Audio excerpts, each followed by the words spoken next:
Listo. Buenas tardes. Mi nombre es Andrea Sandoval, residente de segundo año de Cirugía General de la Universidad Nacional. Vamos a revisar hoy el tema de trauma de pelvis y el uso de REBOA. Empezando, pues, importante saber, el trauma de pelvis es importante el abordaje, dado que es una patología, una situación que vamos a encontrar en pacientes de trauma, especialmente pacientes politraumatizados, que se va a presentar en una incidencia baja, pero la mortalidad en estos pacientes es alta, por eso es de vital importancia el conocer el manejo y el adecuado enfoque de estos pacientes desde el ingreso. Como podemos ver, la incidencia es baja, representa aproximadamente el 9% de los pacientes con trauma cerrado, siendo la mayoría de los pacientes que presentan fractura de pelvis pacientes con trauma cerrado, especialmente politraumatizados, y en gran medida se van a presentar con lesiones de otras cavidades. Y es muy raro encontrar un paciente pues, que tenga una lesión pélvica sola. Ya vamos a ver las implicaciones que tiene esto. Como les decía, la mortalidad en estos pacientes puede llegar hasta un 30%, especialmente cuando se asocia a fractura pélvica. La mortalidad se presenta especialmente por los casos de hemorragia pélvica hasta en un 39% y por lesiones asociadas, especialmente el trauma cráneoencefálico hasta en un 31%. Como les decía, estos pacientes pueden llegar politraumatizados con gran compromiso sistémico, hasta un 15% pueden llegar en estado de shock, y por eso es importante saber el enfoque. Como les decía, la fractura de pelvis representa aproximadamente el 3% de las lesiones esqueléticas, pero dado que se relacionan especialmente con lesiones de alto impacto, principalmente caídas de altura, accidentes de tránsito, peatones o conductores de motocicleta o de cicla, van a tener asociado lesiones vasculares, que son lo que nos van a definir la morbilidad y la mortalidad en estos pacientes. De las lesiones asociadas, podemos ver lesiones pélvicas y extrapélvicas. Dentro de las pélvicas, las principales que vamos a tener son lesiones de tejidos blandos hasta en un 72%, seguido de lesiones en los esfínteres y en el recto hasta en un 25%, también del tracto urinario, comprometiéndose vejiga y uretra hasta en un 25%, seguido de lesiones del tracto ginecológico, nervios y los vasos. En cuanto a las lesiones extrapélvicas, las principales que vamos a encontrar es el trauma cráneoencefálico hasta en un 50%, esto sí nos puede correlacionar con la mortalidad en estos pacientes, seguido de lesiones en huesos largos, trauma torácico y trauma abdominal, representado por lesiones en vísceras sólidas hasta en un 11% y de víscera hueca en un 4.5%. Para comprender mejor cómo es la fisiopatología de las lesiones y el manejo adecuado en estos pacientes, recordar que la pelvis representa esta parte del tronco que está situada inferoposterior al abdomen, que está de hecho en conexión con la cavidad abdominal, que representa una transición entre el tronco y los miembros inferiores, y representa del latín lo relacionan como un cuenco o una cavidad que está contenida o rodeada por la cintura pélvica. Que la cintura pélvica, recordar que es esta estructura que está formada entre el sacro y los huesos ilíacos, que ya vamos a ver, los huesos coxales. Entonces, recordar que la cintura pélvica está conformada principalmente por tres huesos, como les decía, el sacro y los dos huesos coxales. Recordar que los huesos coxales son la fusión del ilion, isquion y pubis a cada lado, y van a tener unas articulaciones que son las encargadas de la estabilidad de la pelvis. De forma anterior vamos a tener la sínfisis púbica, que nos representa el 40% de la estabilidad, y las articulaciones sacroiliacas de forma posterior, que son las que nos van a representar la mayor parte de la estabilidad de la cintura pélvica, y dependiendo del compromiso de estas estructuras vamos a ver la severidad del trauma. En cuanto a lo que les comentaba, vamos a ver, permítanme un segundo. Acá. Como veíamos, pues, de forma anterior vamos a tener la sínfisis púbica, y en la parte de las articulaciones sacroiliacas de importancia vamos a tener los ligamentos sacroiliacos anteriores, los ligamentos sacroiliacos posteriores, el ligamento sacroespinoso y el ligamento sacrotuberoso a cada lado, que son los que nos van a definir la estabilidad pélvica. en estos pacientes. Aquí para representar lo que hablábamos, que la cavidad pélvica se conecta junto con la cavidad abdominal, y lo que vamos a ver es la división de la pelvis en dos cavidades, la pelvis mayor y la pelvis menor. La pelvis mayor representada en este segmento del color verde claro y la pelvis menor de verde oscuro, que es como tal la cavidad que se va a estar contenida entre el estrecho superior y el estrecho inferior de la pelvis. El diafragma pélvico, como ya sabemos, es este diafragma que está conformado por el músculo elevador del ano y el músculo coxígeo, que va a estar dando soporte a todas las estructuras pélvicas, va a estar rodeando el recto, la vagina y la uretra, pues en el caso de la mujer, y la vejiga, y es la que nos va a mostrar pues la parte inferior, el límite inferior de la pelvis, y que acá podemos ver que estas estructuras van a estar en amplio contacto con la cintura pélvica y que van a resultar afectadas en gran medida cuando se presentan las lesiones de la cintura pélvica. En cuanto a las estructuras vasculares de importancia, recordar que las principales estructuras vasculares están de forma extraperitoneal, pasan junto a las paredes posterolaterales del sacro y de las alas ilíacas.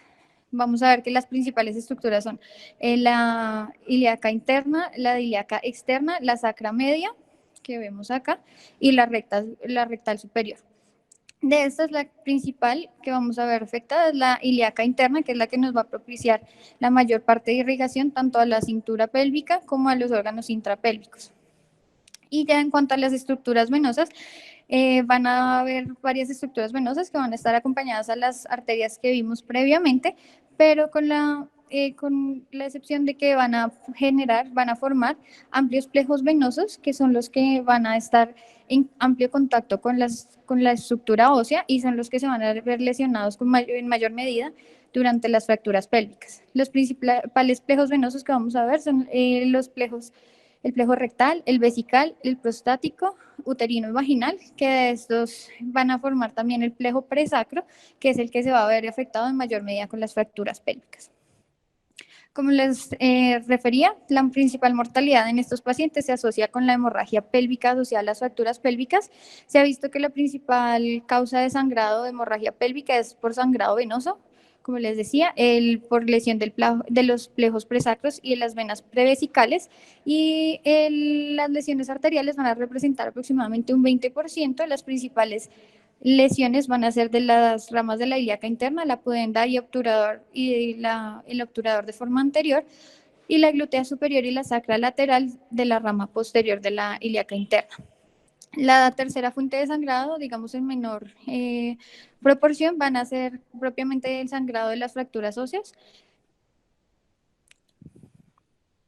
Dado que las fracturas pélvicas inestables van a generar una alta mortalidad, debemos entender por qué se da este compromiso hemodinámico.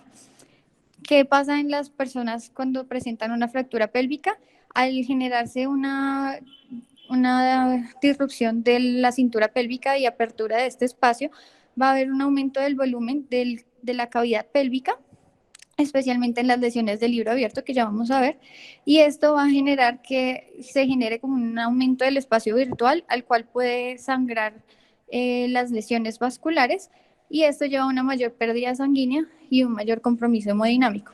Igualmente, al generarse un aumento de este espacio, va a llevar a una disminución o una reducción del efecto tapón, dado que este sangrado se da en el espacio retroperitoneal. Entonces, al aumentarse el volumen, va a haber una reducción del efecto tapón que se da por el espacio retroperitoneal y va a perpetuar el sangrado.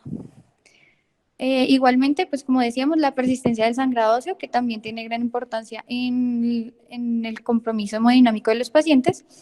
Tener presente que la mayoría de estos pacientes, dado que van a llegar con lesiones en varias cavidades, van a tener asociado en gran medida coagulopatía inducida por el trauma. Entonces, de forma inicial, siempre procurar evaluar este estado en los pacientes y corregirlo de forma temprana, especialmente con los protocolos de transfusión masiva, para hacer una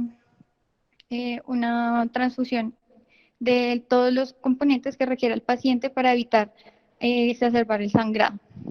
Entonces, en cuanto a la valoración inicial de los pacientes con trauma pélvico, Recordar siempre de ingreso, evaluar el ABCDE de los pacientes y ya habiendo evaluado de forma global el paciente, ya podemos enfocarnos en la región pélvica. Entonces, siempre en estos pacientes, inicialmente es descartar que tenga alguna otra causa de inestabilidad, un sangrado intraabdominal o un sangrado a nivel torácico o pélvico que esté generando la inestabilidad hemodinámica y ya de esta forma poder enfocar el manejo. Ya habiendo descartado, digamos que el paciente tiene sangrado en otra cavidad, nos vamos a enfocar en la parte de la pelvis. Importante en la inspección, evaluar siempre el periné, el meato urinario y la región perianal para descartar que haya laceraciones, hematomas, edema que nos pueda hacer sospechar que haya una fractura pélvica, una inestabilidad o una lesión de órganos asociados como el recto o la uretra. ¿Cuáles son los signos que nos sugieren que hay una fractura pélvica a la inspección? Que vemos que el paciente tiene signos de ruptura de la uretra, un hematoma escrotal o sangre en el meto ureteral, discrepancia en la longitud de las extremidades, una deformación de rotación de las extremidades sin evidencia de fractura de esta, y en estos pacientes que encontremos con signos sugestivos de fractura pélvica y que encontremos con hipotensión, asumir siempre que hay una inestabilidad mecánica y se debe hacer una reducción inicial de la fractura, que ya vamos a ver cómo se realiza. También para evaluar si hay fractura o no de la pelvis, pues ya pasamos a la palpación de la pelvis, en búsqueda siempre de escalones, crepitaciones o evaluar si hay inestabilidad de la pelvis. Recomiendan que la valoración de la pelvis se haga siempre por personal experto, un especialista que tenga sensibilidad en detectar si hay inestabilidad o no en la fractura, para que en el momento en que se detecte se detengan las maniobras para evitar exacerbar el sangrado o producir un desplazamiento mayor de la fractura que pueda llevar a mayor complicación. Lo que recomiendan es la maniobra que vemos acá, colocar las manos en las espinas ilíacas anteriores, realizar una presión suave hacia la línea media con un movimiento antero-posterior para así sentir si hay crépitos o hay inestabilidad de la pelvis y para así llevar al manejo. Se recomienda siempre que se sospeche que haya lesión del recto, realizar un tacto rectal para evaluar el tono, la integridad de la mucosa o si hay también, si es posible, palpar algún trazo de fractura, especialmente eso. Ya en cuanto a la clasificación de las fracturas pélvicas, vamos a ver que hay diferentes clasificaciones. Una de las clasificaciones clásicas es la de Tile, que clasifica en 3 categorías basadas en la estabilidad, indicando el tipo 1, aquellas fracturas que son estables, donde vemos los ligamentos posteriores y anteriores que están intactos. Un tipo B, que es principalmente por fuerzas rotacionales internas y externas, que van a estar parcialmente estables, especialmente estables de forma vertical, pero inestables de forma rotacional. Ya vamos a ver a qué se refiere. Y el tipo C, donde vamos a tener una inestabilidad completa tanto en el vector vertical como rotacional. En la que nos vamos a enfocar en esta revisión es la de John Burks, que es en la que se basa el manejo de los algoritmos de trauma, que vamos a ver más adelante. Entonces, en esta clasificación se contemplan 4 grupos. Esta los clasifica según el compromiso anatómico y el vector en el que se da el trauma. Entonces, el primer grupo, que es las fracturas por compresión anteroposterior, que se presentan en un 15 a un 20%, son aquellas fracturas donde el vector de lesión se da de forma anteroposterior, como lo dice el nombre, en el sentido que van las flechas rojas. Se dan especialmente en accidentes de tránsito, peatones, conductores de motocicleta o de cicla, y lo que lleva a esta fuerza es que se presenta una rotación externa de la hemipelvis comprometida, generando una separación de la sínfisis púbica y llevando, dependiendo del grado de la fractura, a una lesión del complejo ligamentario posterior. Ya vamos a ver. En estas es que principalmente vamos a ver un ensanchamiento del anillo pélvico con un aumento del volumen de la cavidad pélvica, y al haber este ensanchamiento y esta lesión del complejo ligamentario posterior puede llevar a un desgarro de los plejos venosos presacros y a las ramas de las arterias ilíacas internas, llevando a sangrado pélvico. El siguiente grupo son las lesiones por compresión lateral. Como vemos, el vector de la lesión es de forma lateral, se da igualmente en accidentes de tránsito, representan más o menos el 60-70%.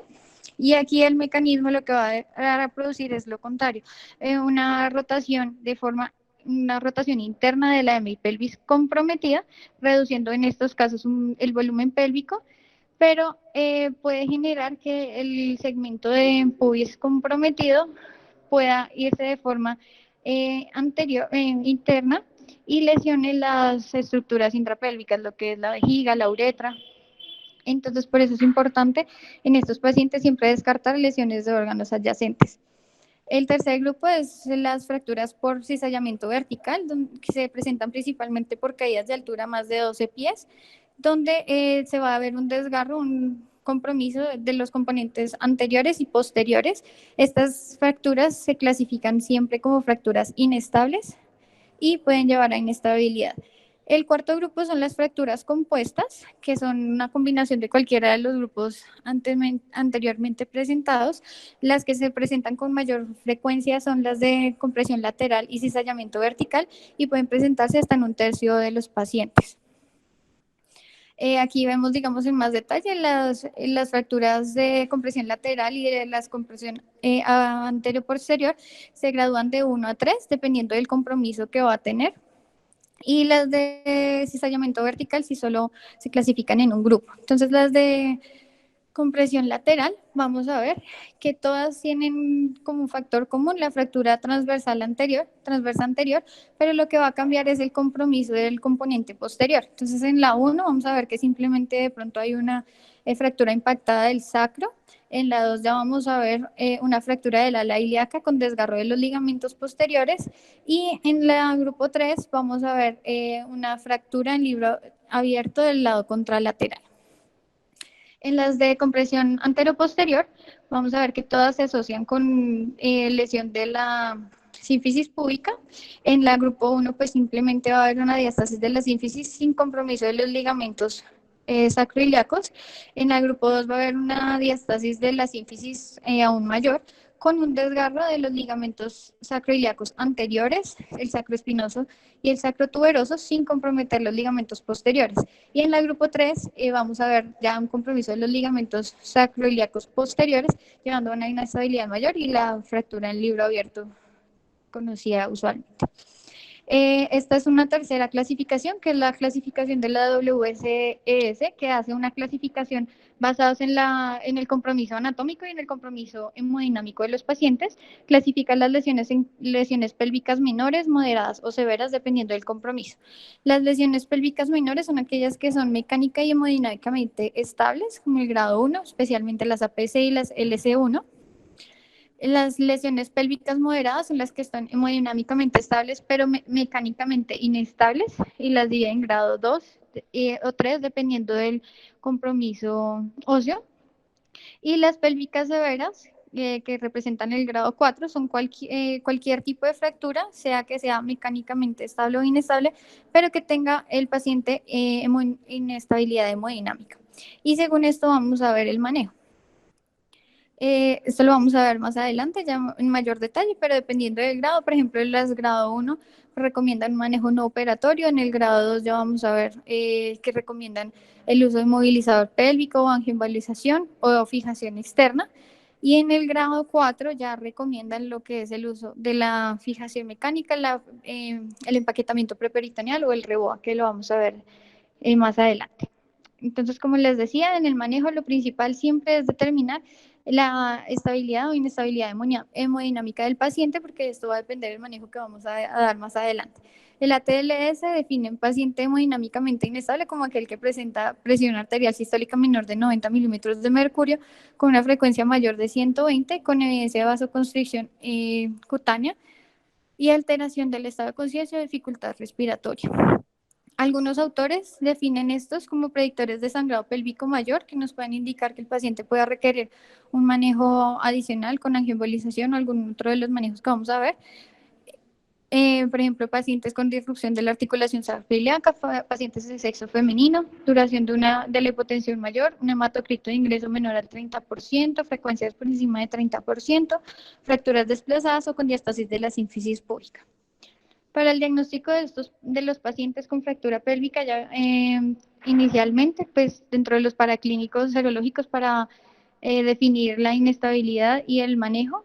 Recomiendan siempre el uso de lactato y déficit de base, que son los que han visto principalmente asociados como marcadores séricos tempranos de extensión del shock, y para hacer el seguimiento a la reanimación hídrica en estos pacientes, siempre recomiendan la realización de una radiografía de pelvis y EFAS en los pacientes que están inestables para definir si la fractura es inestable o si hay compromiso intraabdominal, y dependiendo de si se sugiere que hay lesión de la vía urinaria, hacer una uretrografía o uretrocistografía, y hacer siempre el tacto rectal en pacientes que estemos pensando que haya lesión en recto. En caso de que este sea positivo, realizar siempre rectoscopia. En cuanto a la radiografía de pelvis, se debe hacer en todos los pacientes que lleguen con inestabilidad hemodinámica. En estos pacientes la sensibilidad es baja, entre un 50 y un 68%, pero una especificidad elevada del 98%, y lo que nos permite es identificar de forma temprana lesiones pélvicas que amenacen la vida, especialmente aquellas fracturas con inestabilidad pélvica elevada. Esto para poder llevar una estabilización temprana de la pelvis, para así disminuir el sangrado y retrasar, digamos, el shock hemorrágico. En los pacientes que encontremos que están hemodinámicamente estables al ingreso y que no veamos que haya otras lesiones, se puede obviar la radiografía de pelvis, por lo mismo que la sensibilidad es baja, y se puede ir directamente al TAC, que nos va a mostrar con mayor seguridad si hay una fractura pélvica y qué tipo de fractura. Entonces, como les comentaba, el TAC de pelvis constituye el gold estándar para detectar fracturas óseas con una sensibilidad, una especificidad de hasta el 100%. Dentro de la evaluación que debemos hacer del TAC de pelvis, no es solo identificar fracturas óseas, sino también identificar si hay algún signo que nos sugiera una lesión arterial que requiera manejo quirúrgico adicional. Dentro de los signos que debemos buscar está la extravasación del medio de contraste o la presencia de hematoma pélvico, haciendo la aclaración que no es la presencia de cualquier hematoma pélvico, sino los pacientes que presentan un hematoma mayor de 500 centímetros cúbicos, que es donde se ha visto que con un mayor nivel requieren angiografía y que presentan lesión arterial al momento de realizar la angiografía. Se habla que en pacientes que se han llevado a pelvis y no se identifica extravasación del contraste, puede descartarse de forma segura la presencia de sangrado arterial, y recomiendan realizarla en pacientes estables, la TAC con reconstrucción 3D, ya que nos da una mayor sensibilidad a la hora de identificar las características de la fractura pélvica, y al momento de hacer la corrección quirúrgica va a llevar a menores complicaciones, reduce el tiempo operatorio, el tejido lesionado, la irradiación o la experticia requerida para hacer el procedimiento.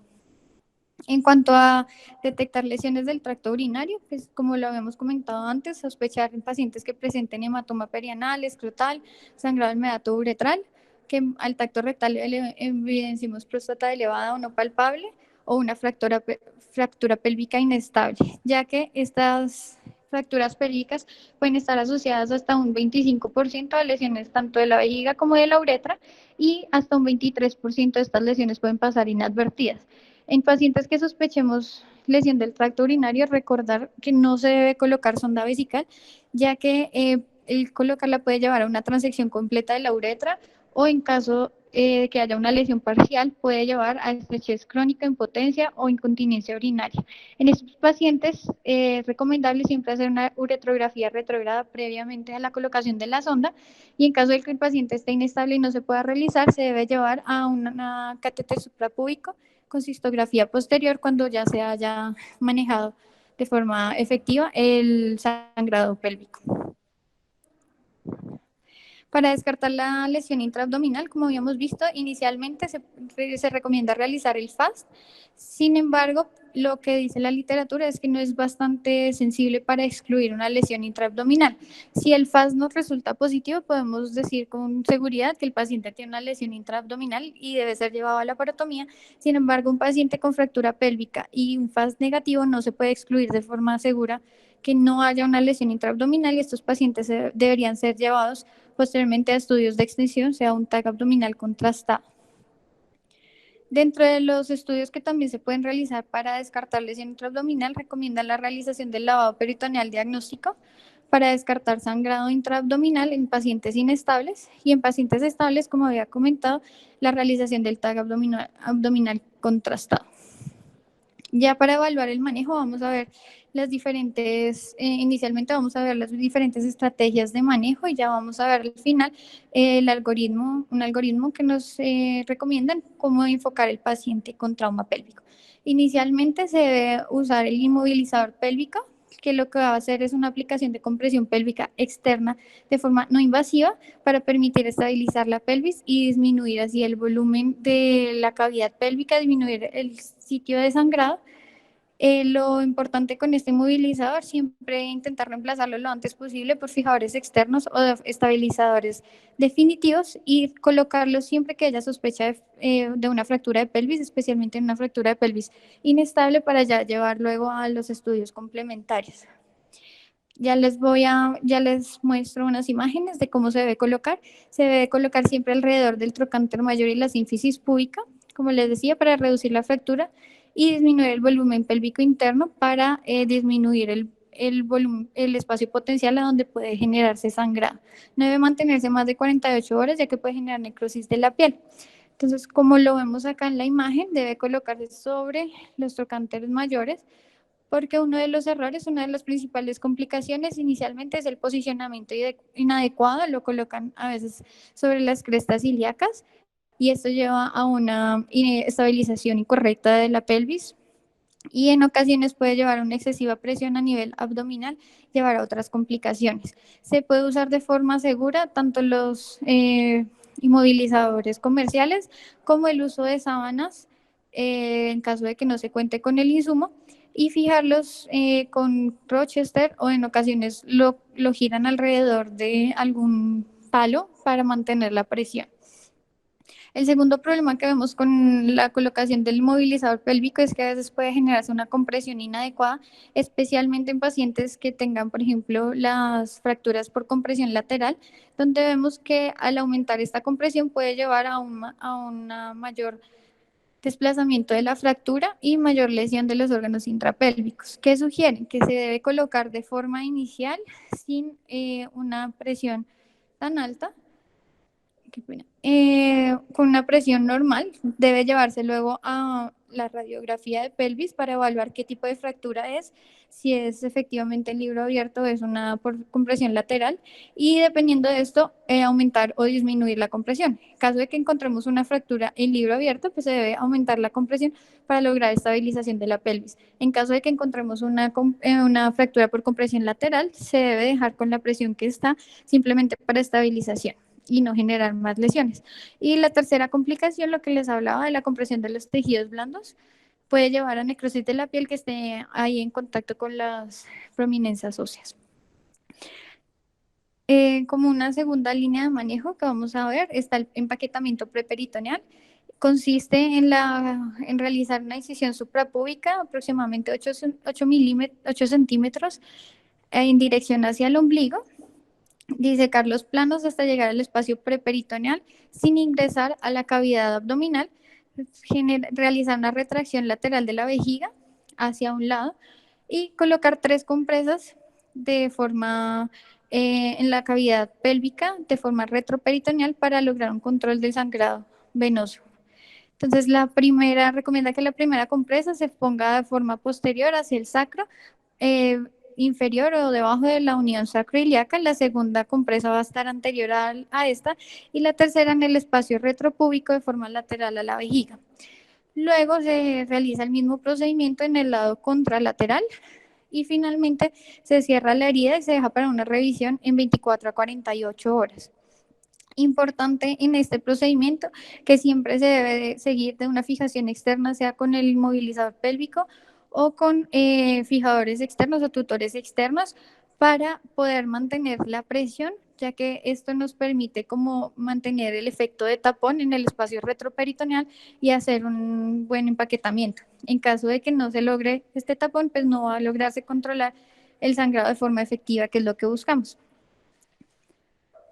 Debe considerarse en pacientes que estén inestables con fractura pélvica, especialmente en aquellos centros donde no se cuente con la angiografía para el manejo del sangrado.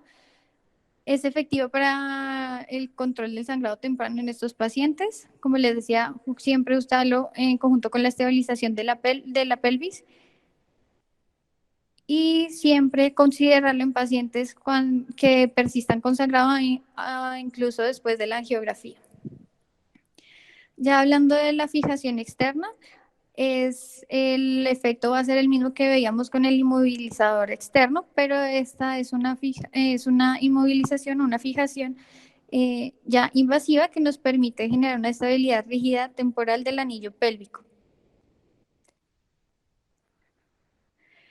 Se puede realizar con tutores anteriores que se van a colocar a través de la cresta ilíaca o ruta supraacetabular, especialmente en fracturas anteriores, o con un clamp en C pélvico que se usa más que todo para las lesiones que están posteriores. Entonces acá vemos a la izquierda vamos a ver los fijadores anteriores y en la derecha vamos a ver el C-clamp que esto ya, digamos, compete más al área de ortopedia, dependiendo del tipo de fractura, cuál inmovilizador se usa. Pero la idea es que en el momento que el paciente llegue inestable y que se defina llevar a cirugía para sea una angiovalización o un empaquetamiento pélvico, se acompañe siempre de la fijación externa. En cuanto a la angioembolización, es un tratamiento que ha ido surgiendo para el control del sangrado, especialmente el sangrado arterial. Recordar que este, digamos, es una de las causas una de las menores causas de sangrado. Siempre buscar primero el sangrado, el control del sangrado venoso. Siempre realizar después de la exclusión de fuentes extrapélvicas de sangrado en pacientes inestables.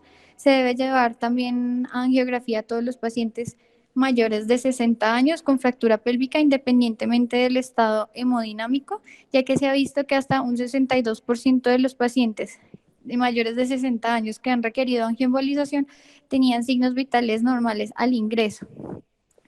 Y pues también si un paciente ha sido llevado a angioembolización y ya se haya realizado todos los métodos de control de sangrado previos y persiste inestable o persiste con signos de sangrado, realizar nuevamente la angioembolización porque en un alto porcentaje pueden tener lesiones que no se hayan detectado previamente.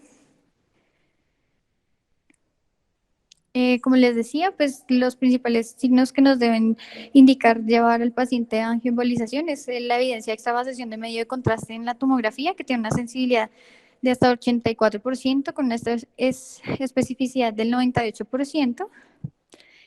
Recordar que el tipo de fractura no es un predictor de requerimiento de angiografía, no es que dependiendo del tipo de fractura, si es una cizallamiento vertical, requiere angioembolización, no, depende simplemente del estado hemodinámico y el estado clínico del paciente.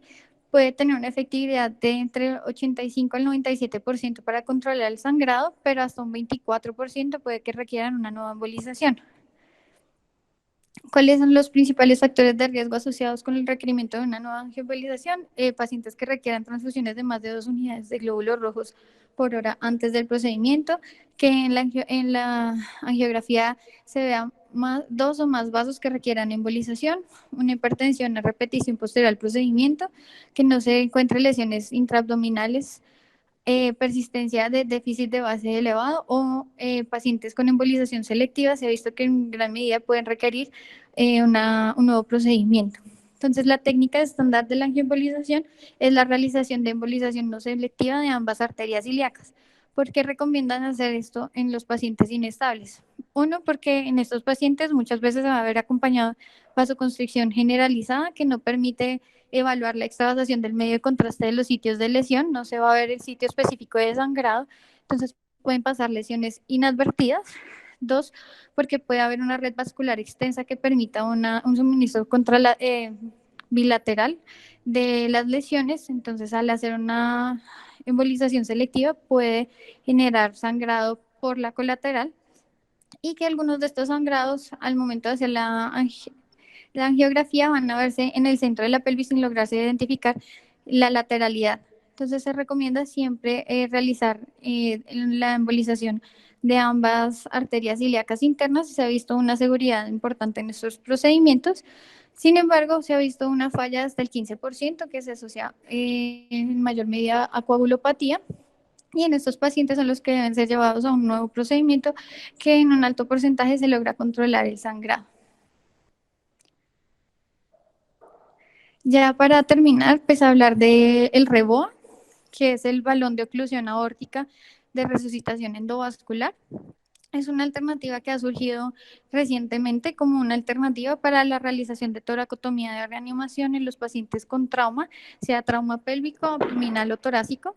Digamos que la evidencia del uso del REBOA es limitada y aún más limitada para el uso en trauma pélvico. Vamos a ver ciertos artículos que muestran la efectividad y el uso que se ha dado a este procedimiento. Entonces, el REBOA lo que consiste es en realizar una canalización selectiva de la femoral, por la cual se introduce un catéter especial que lleva un balón en la punta y lo que se hace es inflar posteriormente este balón en la aorta en un nivel específico dependiendo del trauma, del sitio de trauma y del sitio donde deseamos controlar el sangrado.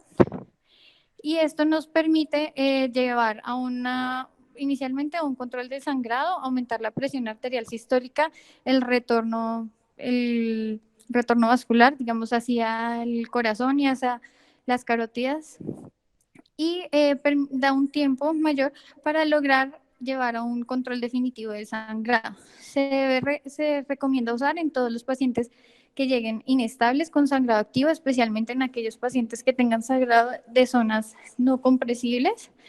Como les decía, funciona como un puente para el tratamiento definitivo. Realizar siempre en pacientes con trauma mayor y sospecha de trauma pélvico, considerar de inicio el acceso arterial vascular vía femoral para tener un acceso temprano en caso de que se defina realizar o colocar el REBOA. Y ya vamos a ver unas recomendaciones del uso del REBOA parcial o intermitente para disminuir el tiempo de oclusión y disminuir la isquemia. Si me permiten, vamos a mostrar acá un video. Quería mostrarles de la colocación del REBOA. Entonces, como vamos viendo, primero se coloca, se realiza la punción a nivel femoral. El acceso se puede hacer tanto percutáneo o puede hacerse de forma abierta, de forma quirúrgica, explorando la femoral y colocando el catéter. Posteriormente se pasa a la guía.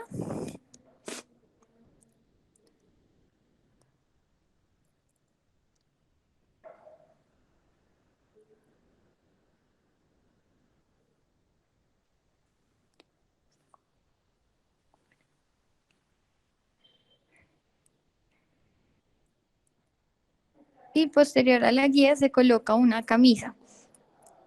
Inicialmente se usaban camisas de 11 a 14 French, más gruesas que llevaban a mayor cantidad de complicaciones. Sin embargo, con las últimas tecnologías se ha logrado usar camisas un poco más delgadas de hasta 7 French que se han visto relacionadas con disminución en la cantidad de complicaciones. Entonces, posterior a la camisa, se pasa el catéter con el balón, que en un momento lo vamos a ver.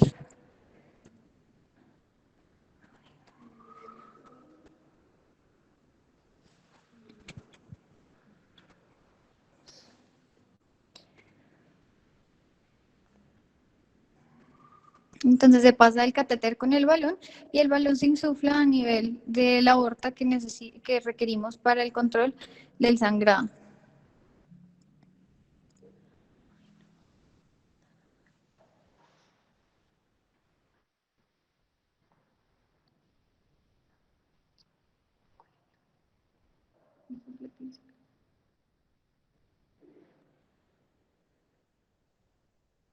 Y así va a ocluir el paso de la sangre para detener el sangrado que esté de forma inferior al sitio de colocación del balón y va a aumentar el flujo hacia el corazón, hacia las coronarias, hacia las carótidas. Entonces, dependiendo del sitio que deseemos colocar, se reconocen tres zonas aórticas para la colocación del balón del REBOA. La zona 1, que va desde la emergencia de la arteria subclavia izquierda hasta el tronco celíaco, esta es la zona 1. La zona 2, que va desde el tronco celíaco hasta la arteria renal más inferior.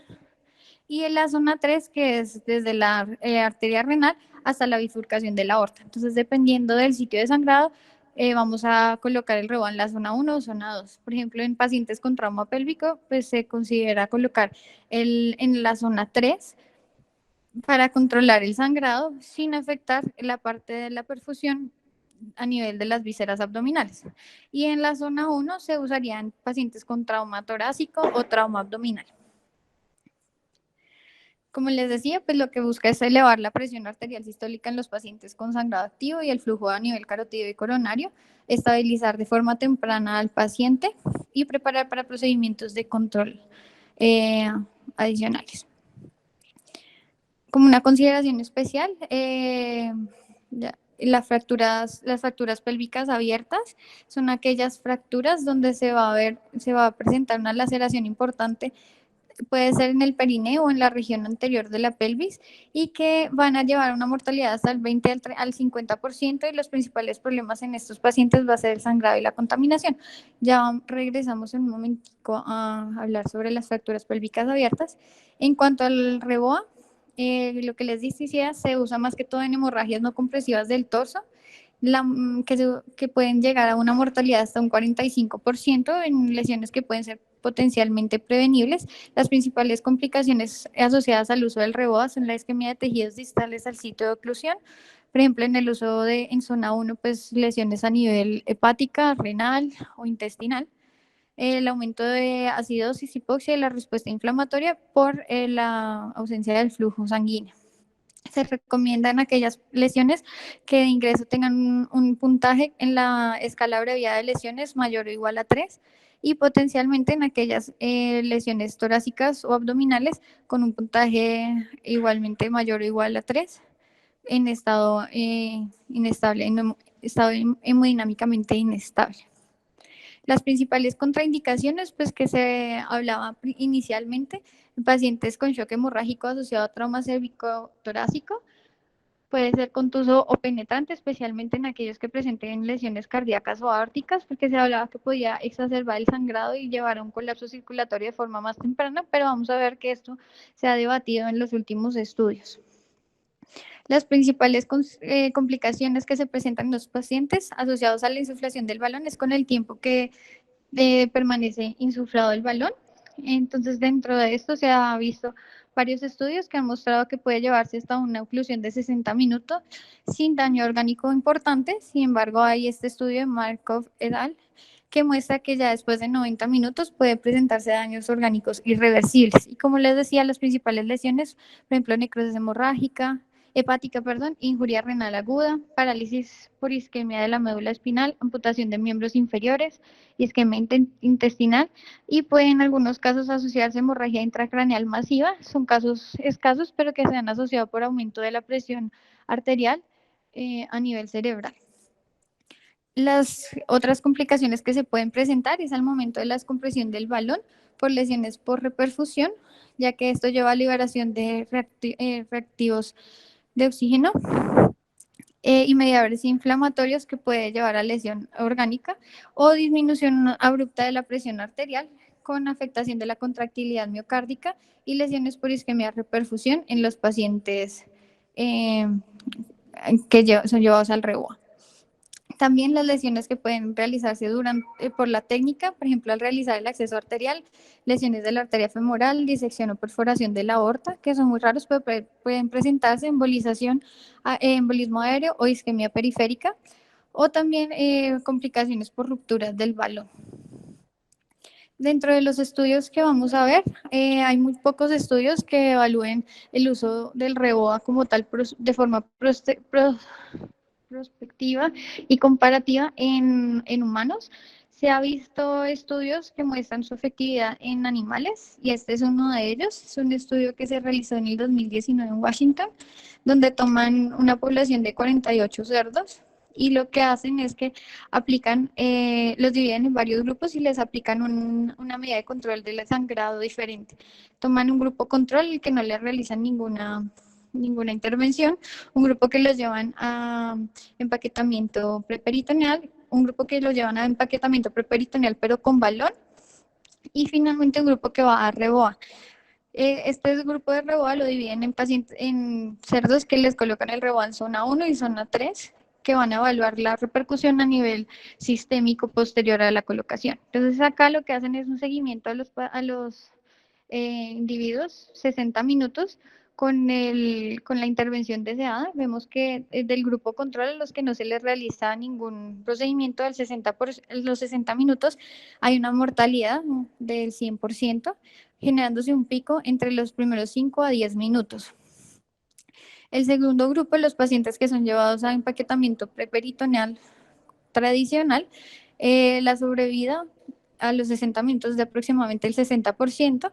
En los pacientes o individuos que son llevados a REBOA a los 60 minutos tienen una sobrevida del 100%, al igual que los que son llevados a empaquetamiento preperitoneal con balón, que es otra técnica. Y a los 60 minutos retiran la intervención a todos los individuos y evalúan el resultado. Viendo que en los pacientes que se les coloca el REBOA en la zona 3, la supervivencia igualmente persiste en el 100%, mientras que en los grupos que son llevados a REBOA en zona 1, la supervivencia disminuye dramáticamente hacia un 40%, mostrando una efectividad del uso del REBOA eh, del uso del REBOA, especialmente en zona 3 en pacientes con fractura pélvica.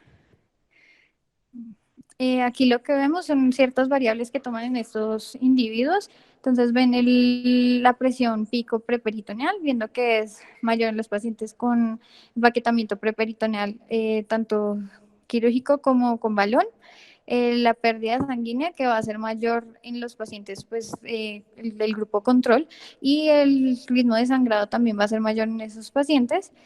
Y al final evalúan el lactato y el pH al final del procedimiento, viendo que esto sí se ve con mayor afectación en los pacientes con REBOA en zona 1, viendo que al final van a tener un lactato mayor y un pH menor, que confirma, digamos, el compromiso sistémico que va a generar el uso del REBOA en zona 1 con una oclusión persistente. Ya para ver los estudios que se han hecho como en humanos, vemos este estudio que fue realizado en Japón. Es un estudio retrospectivo de una corte que se hace de un registro que llevan en Japón, Registro Nacional de Trauma, donde pues registran todos los pacientes que han presentado trauma en Japón y todas las intervenciones que se han realizado en este tiempo. Miran los registros desde el 1 de enero hasta el 31 de diciembre del 2013, y lo que evalúan son dos desenlaces: la mortalidad intraoperatoria, intrahospitalaria y en la sala de emergencias. Ven, este es un estudio comparativo que mira el uso del REBOA versus la toracotomía tradicional con oclusión aórtica. Entonces, inicialmente tienen 2.000 pacientes, descartan o excluyen a todos aquellos pacientes que tienen menores de 14 años o que tienen información incompleta o que al ingreso tienen una AIS mayor de 6 puntos, que se asocia con una alta tasa de mortalidad, entonces que no se evalúa, no se prevé un efecto importante del uso de cualquiera de las dos técnicas. Posteriormente tenemos estos dos grupos, y lo que hacen es que, dado que los grupos no pueden asegurar que sean similares en las características demográficas ni en las características clínicas al momento del ingreso a, a los hospitales, hacen unos ajustes y hacen como un match de las características, evaluando qué pacientes tienen características similares, encontrando al final un grupo de 152 pacientes de cada grupo, que son los que tienen unas características similares, y descartan los demás para hacer una aproximación, digamos, a un estudio más verídico.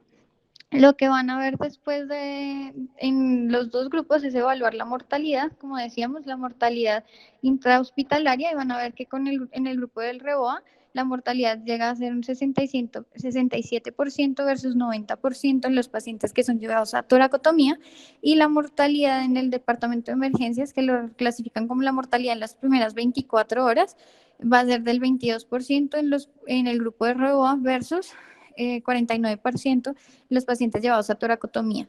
Esto representa más o menos lo mismo, viendo que sí, efectivamente hay una disminución, digamos, de la mortalidad con el uso de REBOA en estos pacientes. Sin embargo, pues se acaba de aclarar que son estudios retrospectivos que no demuestran 100% pues, la efectividad del REBOA. Este es un estudio que realizan en Suecia, Es publicado en 2020, lo hacen también con un registro de los pacientes, un registro que llevan allá de todos los pacientes que son llevados al uso de Reboa, se llama el registro ABO de trauma. Incluye los datos de 31 centros y toman los datos de todos los pacientes desde el inicio del registro hasta julio del 2018. En total encuentran 72 pacientes y lo que hacen es mirar las características de los pacientes en el estudio y durante el manejo. Importante ver pues que en estos pacientes, como veíamos previamente, no se presentan lesiones pélvicas solas, la mayoría se ven siempre asociadas a lesiones abdominales, torácicas o de trauma craneoencefálico. El principal mecanismo de trauma siempre es el cerrado, especialmente en accidentes de tránsito. Este es el tiempo de insuflación, el que usaron del REBOA. En estos, pues el tiempo de insuflación era muy corto en la mayoría de los pacientes, principalmente colocado en la zona 1 y mostrando que la mayoría de pacientes siempre eran llevados a procedimientos asociados. Por ejemplo, un 46% requerían una laparotomía y hasta un 61% requerían angiografía con embolismo. Dentro de los pacientes lo que se veía era que la mortalidad no se veía altamente afectada, podía llegar a una mortalidad de hasta el 54%, similar a lo que se ve en los cortes normales, pero lo que sí se ve en estos pacientes es un aumento de la presión arterial media. Gracias. Y de la presión arterial sistólica en estos pacientes. Lo que encontraban es que hasta un 75% de los pacientes presentaban cambios hemodinámicos con el uso del REBO, lo que veíamos del aumento de la presión arterial media y sistólica. Y esto se relacionaba con una tasa de complicaciones relativamente bajas. Hablaban que podía presentarse hasta solo un 11% complicaciones relacionadas con el uso del REBOA y hasta un 19% con otras complicaciones, principalmente asociadas con la patología de base. Que vean en ellos que la mortalidad temprana en estos pacientes se veía principalmente pacientes que tenían pobre respuesta hemodinámica al REBOA. Entonces, esto es lo que vamos a ver acá en las tablas. Qué pena si no se ve bien.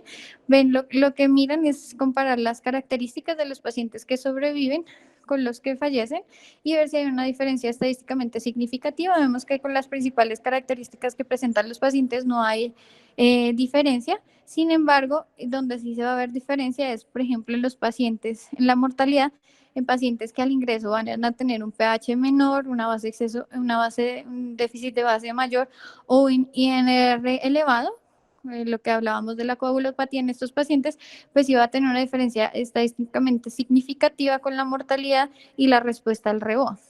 Igualmente se veía que hay una mortalidad mayor en aquellos pacientes que tienen menor respuesta al uso del REBOA. Como vemos acá, esta es la filita de la presión arterial que presentaban los pacientes previo a la colocación del REBOA. Entonces vemos que en el grupo de supervivientes tenían inicialmente una presión arterial de 64% en promedio y post inserción del REBOA de 108.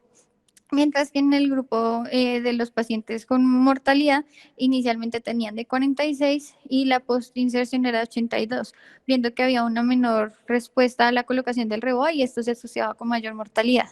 Igualmente encontraron también una mayor mortalidad asociada al uso de la oclusión aórtica del REBOA de forma total. Ahí, esto nos permite evaluar el uso del REBOA no oclusión, con no oclusión total, que es las medidas de oclusión parcial u oclusión intermitente, que se han visto con una disminución en la mortalidad y menor compromiso sistémico en los pacientes.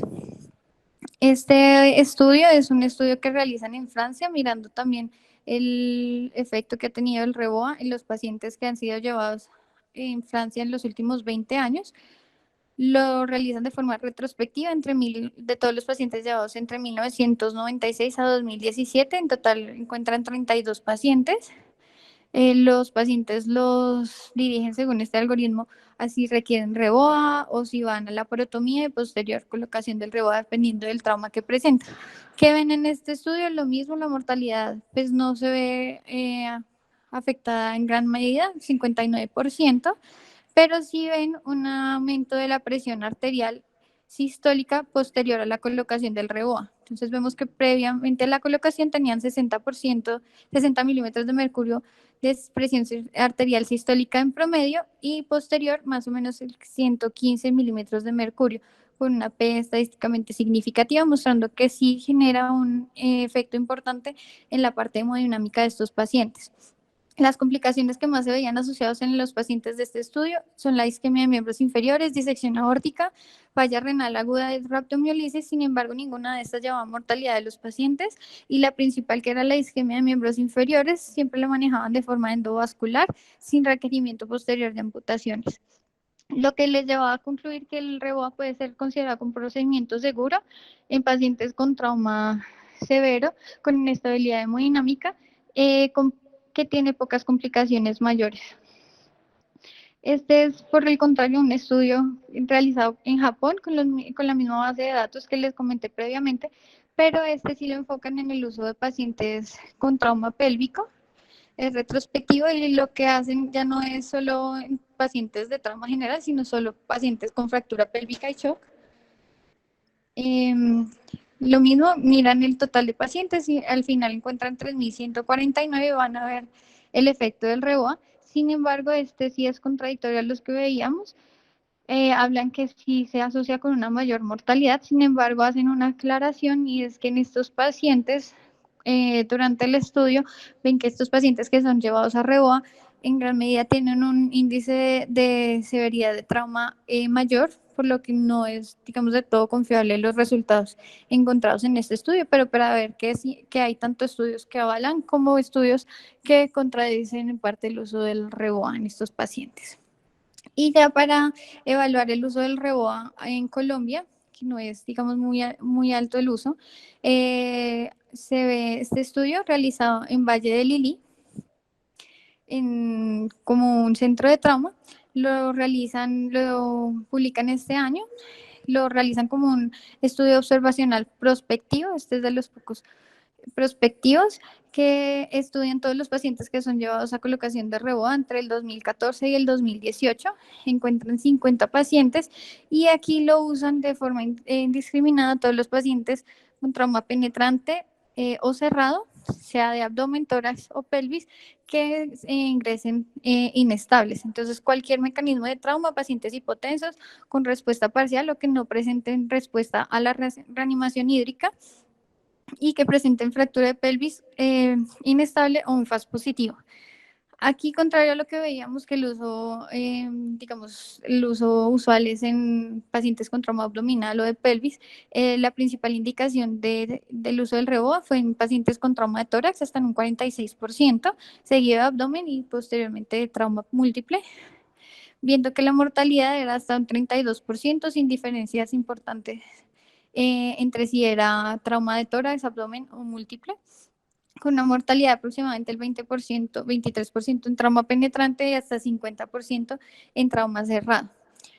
¿Qué ven? Lo que veníamos viendo en los estudios anteriores, un aumento en la presión arterial sistólica posterior a la colocación del REBOA, lo que nos lleva a una mejor estabilización hemodinámica.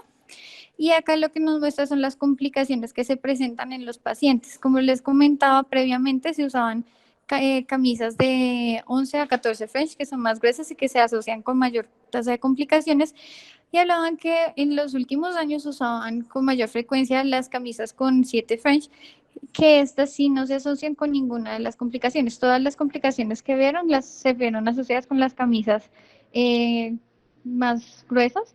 Entonces, lo que nos hace pensar que es un procedimiento seguro, incluso para pacientes con trauma de tórax, con baja tasa de complicaciones.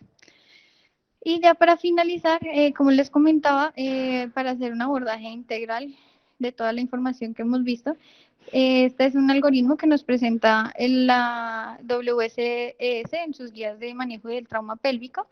Entonces, empezamos en paciente que tenemos con fractura de pelvis, un trauma pélvico que está estable. Como decíamos, la idea es llevar inicialmente a TAC. Podemos obviar la radiografía. Si vemos que es una lesión menor, una WSS1, puede ser manejada de forma no quirúrgica, no operatoria. pero si vemos que está mecánicamente inestable, debemos llevar a una estabilización mecánica temporal, idealmente con fijadores externos o dependiendo del estado del paciente, ver si se puede llevar una estabilización mecánica definitiva. Igualmente en el TAC evaluar si hay algún signo que nos haga sospechar de sangrado arterial activo, o sea, hay extravasación del medio contraste, un hematoma, si no, y dependiendo del estado clínico del paciente podemos llevar una estabilización definitiva, pero si vemos alguno de estos signos se recomienda llevar al paciente a angioembolización y ya terminar con estabilización definitiva.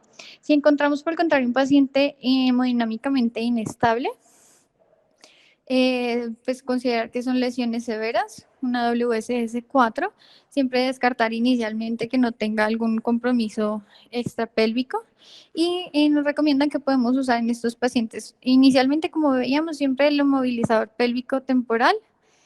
Posteriormente se puede plantear la realización de un empaquetamiento pélvico preperitoneal con una estabilización mecánica temporal o tutores externos y ya dependiendo del estado del paciente, uno plantea si lleva el paciente a REBOA o angioembolización, dependiendo de si cuenta o no con los insumos y si considera que se pueda controlar con una o con la otra. Ya posteriormente a esto, pues recomiendan realizar el TAC si el paciente ya se ha estabilizado con alguna de estas medidas y evaluar si tiene algún signo que nos indique que hay lesión intraabdominal que indicaría llevar a la operatomía o si por el contrario el paciente está estable y se ha controlado el sangrado, llevar a una estabilización mecánica definitiva. Muchas gracias.